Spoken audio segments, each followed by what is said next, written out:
Hello everyone, welcome back to the second session of barriers to communication. Now I have talked in detail about the first 3 points on barrier to communication. This is the second part of barriers to communication, in which I will be telling you about personal, organization and socio-psychological barriers. Now, barriers to communication, as I have already told you, does not necessarily means that it is only your English speaking power. You have to make a total content to promote yourself, and in this to tell others about yourself or what you want to do in life. When you talk of in an interview, or when you talk to others, making friends, or moving along in life, you will see so many people, you will come in touch. So you have to communicate to them in your language, the way you want them to understand you. That is communication. You have to talk in singles, or you have to talk in groups. But the best part is that you have to talk in such a way that they understand the way you want them to understand you. Okay, that is communication, right? Now, when I talk of the next 3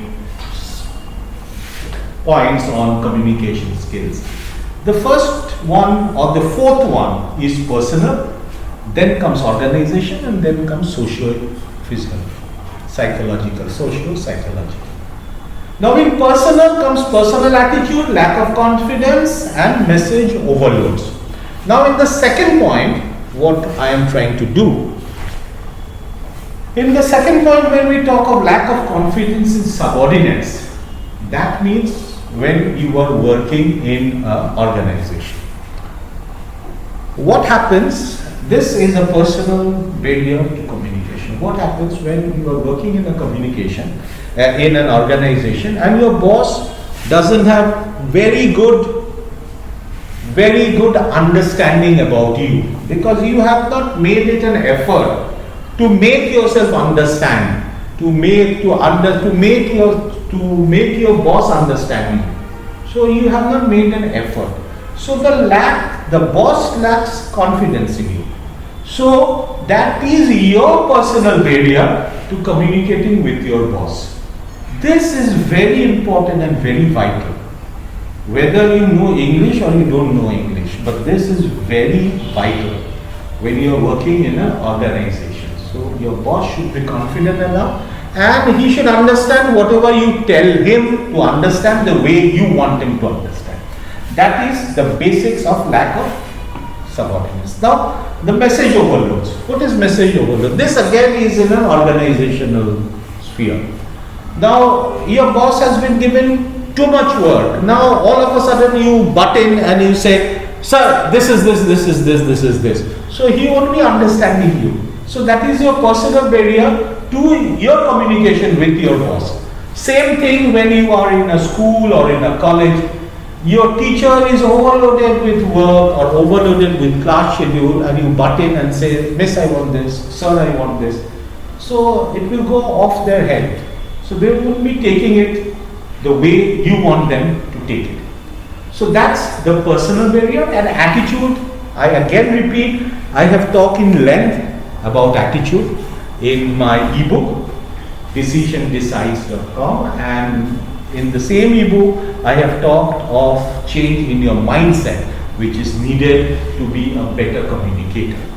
The second one is the organization, solely based on organization. Wrong choice of medium, status relationship and lengthy processes. What is wrong choice of medium? Suppose you are in an office which your boss may be in the next chamber. So you can jolly well walk into that chamber and you can talk to him. But you decide to send him an email. So that is a wrong choice of medium. Because you could have easily get your work done just by saying hello or hi. And you could have easily communicated with him other than sending in or using some other medium. We pick up the phone very often. We must understand when to pick up the phone, when to talk in personally, or when to send in an email.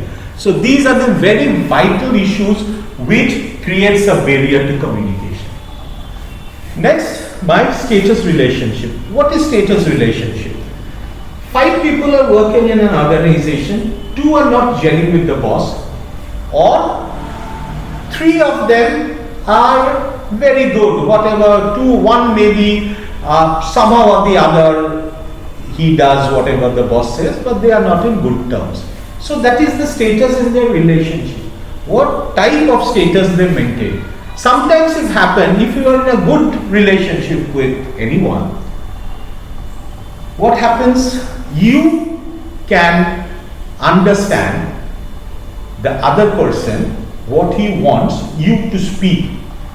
So you know that, okay, this is what I'm going to talk to him. Sometimes to get the work done, or sometimes to get an additional favor from him. There lies the status question. How does status comes in? So that's the status in the relationship. There how it comes in. Now the last point is the lengthy process. If you make a process very lengthy, you won't be heard of.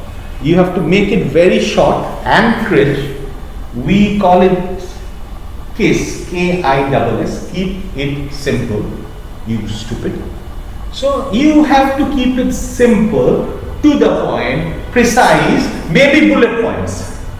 But bullet points at times also are not acceptable. So sometimes you have to also learn what is the length you can go in to have a communication work done. So this is the organizational barrier. The final point to this barriers to communication is socio-psychological barrier. Now socio-psychological barrier, as was stated, is inference, bad listening. You don't listen properly, negative emotions as well as inattentiveness. Now, suppose you are talking to someone who is inattentive, who is not listening. What will happen? Your communication won't be able to do the work it is meant to do. Your communication won't be able to do the work it is meant to do. So what happened? You have to understand when he is attentively listening to you. Suppose you are talking to someone and he is doing something over the mobile phone or over the laptop. So what you do? You slowly stop. So the moment you stop, maybe after some time the person realized, the other person realized, oh, he was talking. So he also stops and all his attention is diverted towards you. Then you can make your point in a very crisp 1 or 2 sentences and you get the work done. The main purpose of communication is to tell the other person what you want in a very small and crisp manner. That's what we are telling to communication. Now the other part of communication which is very vital, we always want to talk in a communication. We always want to talk in a communication. We go on talking. We don't give the other person a chance to talk back. Unless and until that other person talks to you, you won't be able to judge what he wants and how fast the work or how fast the relationship is going to be built. So what happens? Bad listening is a very vital communication barrier. If you don't train yourself to listen, you have to first train yourself to listen. Then only you can be a good communicator. So the first lesson of overcoming the barriers to communication is to develop a good listening power. You have to just develop a listening power. Talk for 20% of the time. Let the other person talk for 80% of the time. And in that 20 to 25 or 30% of the time, you should make sure that you make your pitch, whatever you want to do, you do it and you get out. That's it. That's communication. That is communication. In marketing, we talk of IDA model: attention, interest, desire, and action. The action part is when you are able to sell whatever you are going to sell. That is in marketing. Now, attention is where you get the entire process of communication crystallized so that you can talk, and you can get the other person's interest, then you get his desire to do what you want him to do, and last is he takes an action. So IDA model, we talk of marketing, that will come when we do our marketing communication sessions, because I basically is from the marketing field, so we do the marketing communication sessions also. And proper communication is there where you can develop yourself.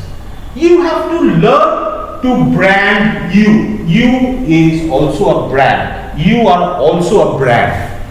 So how will people accept you? How will you get that job and 5 people, 10 people, 15 people, 20 people don't get that job, but you will be able to do it? How do you do it? So your communication skills develops 85% of your problem. It solves 85% of your problem in getting to that job of your desire, rather than hunting around and finding out what is your weaknesses.